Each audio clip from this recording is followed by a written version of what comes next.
বিশ্বনবী জুমার খুতবা দিচ্ছেন, হঠাৎ বিশ্বনবী দেখলেন হাসান আর হুসাইন লাল দুইটা জামা পরে জুমার মসজিদের মধ্যে ঢুকে একবার কাতারের এইদিকে দৌড় মারে, আরেকবার ওইদিকে দৌড় মারে।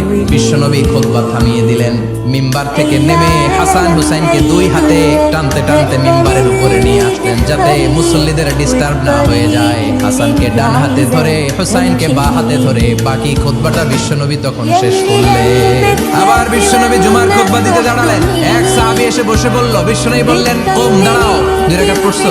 সাহাবী কেন পড়ি না। বিশ্বনবী বললেন 2 রাকাত পড়ো। খুতবার নিরবিচ্ছিন্নতাকে ভঙ্গ করে বিশ্বনবী তাকে দাঁড়াতে বললেন, 2 রাকাত নামাজ পড়তে বললেন। তার মানে খতিব সাহেব মন গড়া শুধু খুতবা দিয়ে যায় না, ডানে বায়ে কোথায় কি হচ্ছে সবকিছু নজরে রেখে, কন্ট্রোলে রেখে সামাজিক সব সমস্যার কথাগুলো তুলে ধরে অসামাজিক কার্যকলাপের বিরুদ্ধে হুঙ্কার দিয়ে জুমার প্ল্যাটফর্মটাকে শক্তিশালী করাই হচ্ছে একজনের খতিবের দায়িত্ব। চিল্লায় এখন ঠিক কিনা?